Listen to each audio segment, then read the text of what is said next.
Tonight, investigators and the community are looking for answers as more details come out about exactly what happened to a Franklin County Sheriff's deputy and her husband.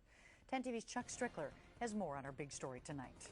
And this has been especially tough for investigators because they knew this couple. Laura Worthington has been a Franklin County Sheriff's deputy for the past 11 years. Her husband, Matthew, a former deputy, had just completed a nursing program and was changing careers. But nobody expected this, least of all, a friend and neighbor who helped save Laura's life.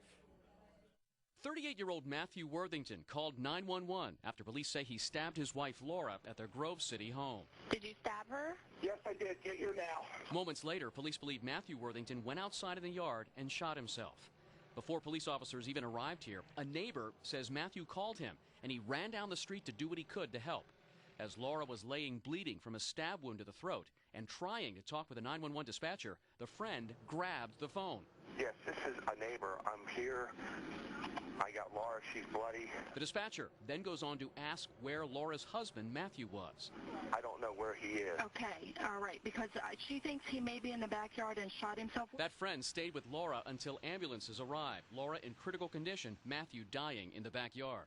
The tragic news is still sinking in for other neighbors on this quiet street. Good people. I mean, don't know really what to say other than they wave, hi. Very nice people. The Worthingtons' two small children were in the home when the stabbing and shooting happened, now with other family members. My wife and I don't have kids yet, but I can't imagine what they're having to tell, their kids today, and what to expect from here on out. So yeah, it breaks my heart.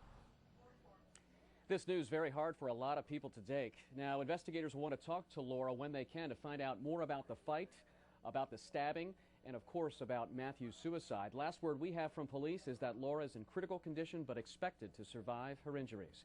Reporting live in the newsroom, Chuck Strickler, 10 TV News. Thanks, Chuck. One question that may never get answered in this: what drove Matthew Worthington to do it?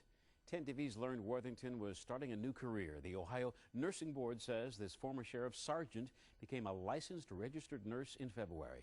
10 TV's Maureen Kosok took a deeper look into Worthington's past. The man accused of trying to cut his wife's throat surrendered his badge and gun nearly 3 years ago in the midst of a hazing scandal. In June of 2008, sheriff's investigators accused then-Sergeant Matt Worthington of coercing newly hired deputies in the jail to perform children's nursery rhymes and play leapfrog in front of a crowd.